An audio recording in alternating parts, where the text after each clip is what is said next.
த job training இல்லையா. On the job training பார்த்தீங்கன்னா உங்களுக்கு ஜாப் இன்ஸ்ட்ரக்ஷன் ட்ரைனிங் அந்த மாதிரி இதெல்லாம் வந்து போயிட்டு இருக்கு இல்லையா. ட்ரைனிங் வந்து physical skills of the knowledge of the production இல்லையா. பர்சனல் மேனேஜ்மெண்ட் ட்ரைனிங் இருப்பாங்க, பாடி மேனேஜ்மெண்ட்லேயும் ட்ரைனிங் இருப்பாங்க இல்லையா. அதே மாதிரி நம்மளுக்கு பார்த்தீங்கன்னா அட்வர்டைஸ்மெண்ட் பண்ணுறது அதெல்லாம் வந்து ட்ரைனிங் இருப்பாங்க இல்லையா. அதே மாதிரி பார்த்தீங்கன்னா உங்களுக்கு ஆஃப் த ஜாப் ட்ரைனிங் இல்லையா. ஆன் த ஜாப் ட்ரைனிங் பற்றி பார்த்தோம். அடுத்தது off the job training methods, lectures, conferences, group discussions, case studies, role playing, programming sections, laboratory training இதெல்லாம் off the job training methods. இதே மாதிரி லெக்சர் கொடுப்பாங்க இல்லையா. கிளாஸில் வந்து லெக்சர் கொடுப்பாங்க. அதே மாதிரி வந்து இப்போ apart from the company work இல்லையா, அது வந்து லெக்சர் கொடுப்பாங்க. கான்ஃபரன்சஸ் வந்து இது பண்ணுவாங்க, கான்ஃபரன்ஸ் மீட்டிங் கான்ஃபரன்ஸ் போட்டு இது பண்ணுவாங்க, குரூப் டிஸ்கஷன் பண்ணுவாங்க. அப்புறம் கேஸ் ஸ்டடிஸ் வந்து சால்வ் பண்ண சொல்லுவாங்க. ரோல் பிளேயிங் ஒரு இப்போ ஒரு பேப்பர் கொடுத்து அதில் வந்து இன்னும் இருக்குது அது செஞ்சுருவாங்க. ப்ரோக்ராமிங் இன்ஸ்ட்ரக்ஷன்ஸ் கொடுப்பாங்க. லேபரேட்டரி ட்ரைனிங் எல்லாம் வந்து off the job training methods. அடுத்தது பார்த்தீங்கன்னா இது வந்து on the job training methods, off the job training இல்லையா. அடுத்து பார்த்தீங்கன்னா எக்ஸிக்யூட்டிவ் டெவலப்மெண்ட், அது சேம் திங் தான் இல்லையா. டெவலப்மெண்ட் எம்ப்ளாய்ஸ்க்கு வந்து ட்ரைனிங் இருப்பாங்க இல்லையா. ப்ரொடக்ஷன் மேனேஜர், அது body manager, assistant marketing manager, postal manager, அது ஃபைனான்ஸ் மேனேஜர் இதெல்லாம் வந்து இன்னொன்று நமக்கு ட்ரைனிங் இருப்பாங்க. இதெல்லாம் வந்து லாங் டைம்லாம் 1 இயர் 3 இயர்ஸ் வரைக்கும் ட்ரைனிங் இருப்பாங்க. இதான் வந்து எம்ப்ளாய்ஸ் டெவலப்மெண்ட், எக்ஸிக்யூட்டிவ் டெவலப்மெண்ட். அடுத்தது பார்த்தீங்கன்னா பெர்ஃபார்மன்ஸ் ஆப்ரேஷன் இல்லை. பெர்ஃபார்மன்ஸ் வந்து எப்படி இருக்குது, எவ்வளோ இருந்த பெர்ஃபார்மன்ஸ் இல்லையா. இப்போ எம்ப்ளாயிஸ்க்கு வந்து ப்ரொமோஷன் கொடுக்குறது, டிமோஷன் கொடுக்குறது வந்து அதே மாதிரி பார்த்தீங்கன்னா ஹையஸ்ட் சேலரி இருக்குது. இதெல்லாம் வந்து பெர்ஃபார்மன்ஸ் பார்த்து தான் கொடுப்பாங்க. அது மாதிரி பார்த்தீங்கன்னா உங்களுக்கு இந்த இதுக்கு வந்து என்னென்னா methods of praising employees performance, traditional methods, tracking method, paired comparison method, gap rating scales, forced distribution method, இந்த செக்லிஸ்ட் மெத்தட், எஸ்எம் மெத்தட், அப்புறம் critical incidents, group appraisal, field review method இல்லையா. அதே மாதிரி பார்த்தீங்கன்னா மாடல் மெத்தட் இல்லையா. MBO, assessment centre, 360 degree appraisal, human resource accounting, BARS BARS இல்லையா. இதெல்லாம் வந்து மெத்தட் ட்ரைனிங் எம்ப்ளாயிஸ் பெர்ஃபார்மன்ஸ். அந்த இது மூலமாக வந்து ஸ்டேட்டிங் மெத்தட் இல்லையா, 1 to 10 அந்த மாதிரி இது வந்து இது போட்டு அதுக்கு வந்து பெர்ஃபார்மன்ஸ் எவாலுவேட் பண்ணி அதுக்கப்புறம் வந்து ப்ரொமோஷன் கொடுப்பாங்க, இல்லை டிமோஷன் கொடுப்பாங்க. அதே மாதிரி ரெக்ரூட்மெண்ட் செலக்ஷன் இதெல்லாம் பண்ணி பெர்ஃபார்மன்ஸ் தான் அதுக்கு வந்து ஆளுகள் எடுக்கிறதாலும் பண்ணுவாங்க இல்லையா. அடுத்து பார்த்தீங்கன்னா உங்களுக்கு ஜாப் எவாலுவேஷன், எவாலுவேட் தான் ஜாப் இல்லையா. ஜாப் வந்து எவாலுவேஷன் பண்ணி அதுக்கப்புறம் என்னென்ன ஒர்க்கெல்லாம் இருக்குது அது வந்து இது பண்ணி எவாலுவேட் பண்ணுவாங்க இல்லையா. எம்ப்ளாயிஸ் எல்லாம் வந்து ஒரு எவாலுவேட் ட்ரைனிங் வந்து ஒர்க்கர்ஸ் எல்லாம் வந்து எவாலுவேட் பண்ணுவாங்க. அப்போ தான் வந்து ப்ரொமோஷன் கொடுக்க முடியும், போனஸ் கொடுக்க முடியும், இதெல்லாம் வந்து இது பண்ணுவாங்க. மேனேஜிங் காம்பன்சேஷன் வந்து கொடுப்பாங்க.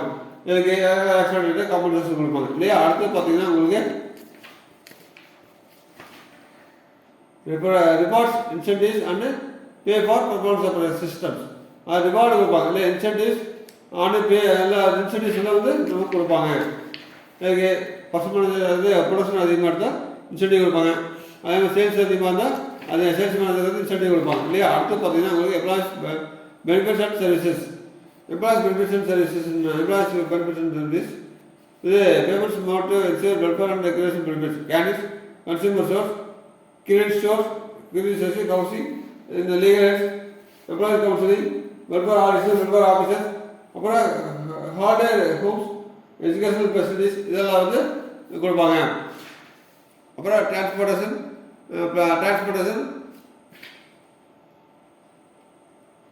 இதெல்லாம் வந்து நீங்கள் பார்த்துக்கணும் ஓகேவா. அடுத்து பார்த்தீங்கன்னா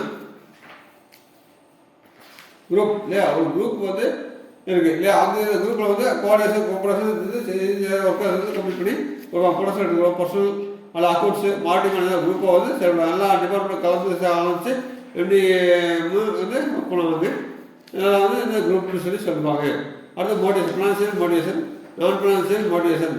அதாவது மோட்டிவேஷனில் வந்து financial motivation, non financial motivation, master hierarchy theory இல்லையா. என்னது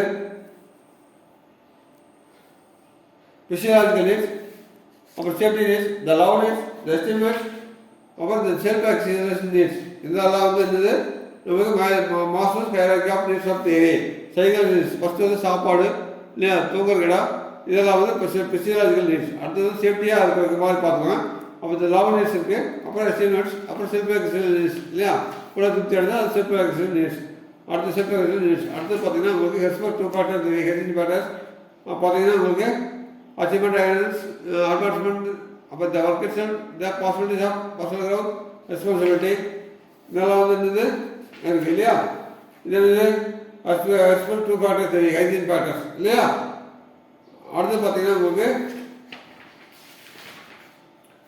மெக்னால்ட் அச்சீவ்மெண்ட் மோட்டிவேஷன் தியரி, அப்புறம் theory X, theory Z, theory X, theory Y, theory Z இதெல்லாம் இருக்குது. அப்புறம் பீரியட் எக்ஸ்பெரிமெண்ட் தியரி இதெல்லாம் நீங்கள் பார்த்துக்குங்க.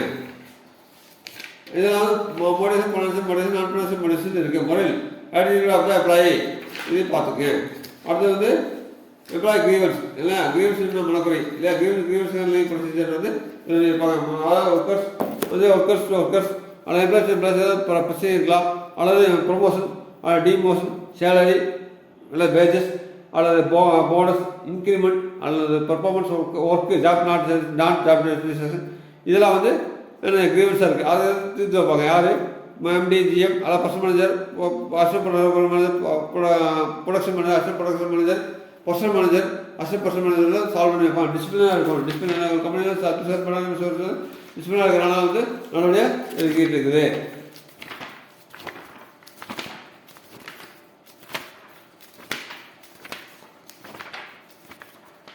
ஒர்க்கர்ஸ் பார்ட்டிசிபேஷன் மேனேஜ்மெண்ட் இல்லையா. ஒர்க்கரில் வந்து மேனேஜ்மெண்ட்டில் வந்து பார்ட்டிசிபேஷன் பண்ணுறது இல்லையா. அப்போ ஒர்க்கர்ஸ் வந்து என்னது நல்லா ஸ்கில் ஒர்க்கர்ஸ் இருக்கிறன்னு வச்சுக்கோங்க. மேனேஜ்மெண்ட்டில் டெசிஷன் எடுக்கிறது, ப்ரொடக்ஷனில் வந்து ஒரு ஐடியா கொடுக்குறது, அந்த மாதிரி இதெல்லாம் வந்து ஒர்க்கர்ஸ் பார்ட்டிசிபேஷன் மேனேஜ்மெண்ட். அடுத்து பார்த்தீங்கன்னா employee safety and health and welfare இல்லையா. இதில் பார்த்தீங்கன்னா உங்களுக்கு ப்ராக்டிஸ் 1948 படி என்னென்னா ஹெல்த் சேஃப்டி வெல்ஃபேர் இருக்கணும். அது நேச்சர் ஆஃப் ஆக்சிடென்ட்ஸ் இல்லை, ஆக்சிடென்ட் ஆகாமல் பார்த்துக்கணும். அப்படி இருந்தாலும் அதுக்கு ஒன்றான காம்பன்சேஷன் கொடுத்துருவோம். இஎஸ்சி இருக்குது, அது பிஎஃப் இருக்குது, இதெல்லாம் வந்து இருக்குது இல்லையா. இஎஸ்ஐயில் மூலமாக ஸ்டார் ஹெல்த் இருக்குது. இது மூலிமா வந்து ஆக்சிடென்ட்னா ஹாஸ்பிட்டல் கொண்டு போய் அட்மிட் பண்ணிடுவாங்க இல்லையா.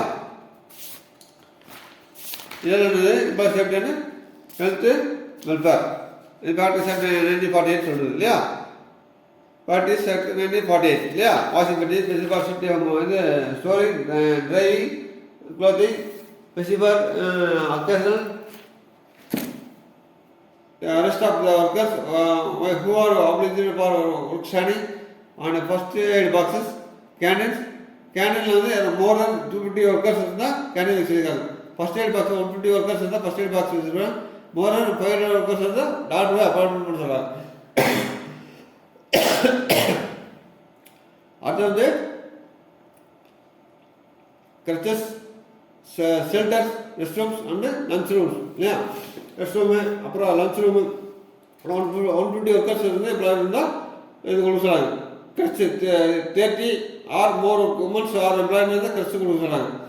அதேமாதிரி வெல்ஃபேர் ஆஃபீஸர் வந்து 500 எம்ப்ளாயிஸ் அதிகம் எம்ப்ளாயிஸ் இருந்தாங்கன்னா அவங்க வந்து வெல்ஃபேர் ஆஃபீஸர் வந்து இது ஒன்று சொல்கிறாங்க.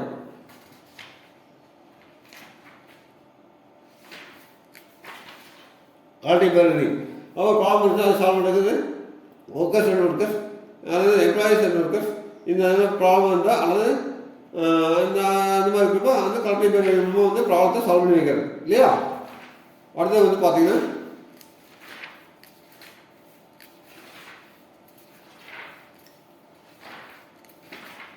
ஆர்டிபேரிங் முடிஞ்சது இல்லையா. ப்ரொமோஷன், ட்ரான்ஸ்ஃபர், ட்ரைனிங், டெவலப்மெண்ட் இதெல்லாம் பார்த்துக்கலாம். அடுத்து வந்து ட்ரேடிங் மூலமாக ஐஎன்டிசி, சிஐடி இது மூலமாக ட்ரேடிங் மூலமாக வந்து போகிறாங்க. அது ப்ராசஸ் ஆகணும். ட்ரேடிங் மூலம் ஆளுநர் எம்ப்ளாய்மெண்ட் பண்ணுவாங்க. இதில் வந்து ட்ரேடிங் வழியன்.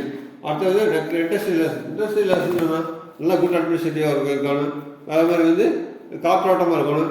அப்புறம் ப்ரொடக்ஷன் நல்லா எடுக்க முடியும். அப்போ தான் ப்ரொடக்ஷன் வந்து வெது ஸ்கில்டு ஒர்க்கர்ஸ் வந்து ட்ரைனிங் இருக்கணும். அன்ஸ்கில்டு ஒர்க்கர்ஸ்க்கு அது செமி ஸ்கில்டு ஒர்க்கர்ஸ்க்கு இருக்கணும். அப்போ குட் இண்டஸ்ட்ரியல் லெசன் இருந்தால் தான் சத்தியசேகர் இண்டஸ்ட்ரியல் லெசன் நல்லபடியாக பண்ணி பாதுகாப்பாங்க. அப்போ தான் வந்து good administration good organisation structure இருந்தால் தான் ப்ரொடக்ஷன் நல்லா எடுக்க முடியும். சேல்ஸ் இன்க்ரீஸாக அப்போ தான் வந்து ப்ராஃபிட் எடுக்க முடியும். அடுத்து இந்த வந்து இண்டஸ்ட்ரியல் லைசன்ஸ், அது இண்டஸ்ட்ரியல் கான்ஃப்ளிக்ட், இண்டஸ்ட்ரியல் கான்ஃப்ளிக்ட் தொழில் முரண்பாடு இல்லையா. முரண்பாடு இல்லாத பார்த்துக்கலாம். அப்போ தான் வந்து ப்ரொடக்ஷன் அதிகமாக எடுக்க முடியும். பர்சனல் மேனேஜ்மெண்ட் வந்து ப்ராப்ளத்தில் வந்து சால்வ் பண்ணி வைப்பார். அடுத்து பார்த்தீங்கன்னா உங்களுக்கு ஹியூமன் ரிசோர்ஸ் ரெக்கார்ட்ஸ் ஆடிட் அக்கௌண்ட்ஸ்லாம் வந்து பேஜஸ் இப்போ ஆர்டிஃபிஷியல் இதெல்லாம் வந்து மெயின்டைன் பண்ணணும். ஹெச்ஆர் இன்ஃபர்மேஷன் சிஸ்டம் வந்து அது மாதிரி இது ஹெச்ஆருக்கு வந்து எக்ஸலையும் போடலாம். அதில் அது வந்து சாஃப்ட்வேர் இருக்குது. அதில் அட்வான்ஸை நம்ம இதிலே போட்டுக்கலாம். அது என்ன பேசிக் பே, டிஏ, ஹெச்ஆர்ஏ, அதே மாதிரி அது அட்வான்ஸஸ் இதெல்லாம் வந்து அட்வான்ஸ் கழிச்சு போட்டால் வந்து டோட்டல் நெட் சேலரி இல்லையா. அதே மாதிரி பார்த்தீங்கன்னா உங்களுக்கு இது ஸ்டாண்டர்ட் லிவிங்கு கோயம்புத்தூரை பொறுத்தளவுக்கு ஒரு ஒர்க்கர்ஸ்க்கு வந்து 30,000 வேஜஸ் இருந்தால் பரவாயில்ல.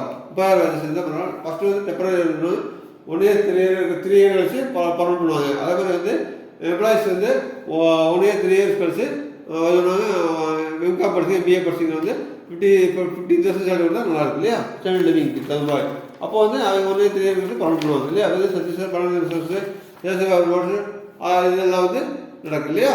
அதே டிஎன்பிஎல் பேப்பர்ஸ் இதெல்லாம் இருக்குது. தேங்க்யூ. இது எனக்கு வந்து சொல்லிக் கொடுத்தது வந்து கேஎஸ்கே சார், அவருக்கு ரொம்ப தேங்க்ஸ் சொல்லுங்கள். விபி சார் சொல்லிக் கொடுத்தாரு, பாரதி சார், அப்புறம் எஸ்வர்கா சார், அப்புறம் CR sir, C Rahman sir, அப்புறம் சரபன் சார், சரபன் சார் எனக்கு சொல்லிடுறாரு. அதே மாதிரி அவர் principal DM sir. Thank you sir, thank you, welcome.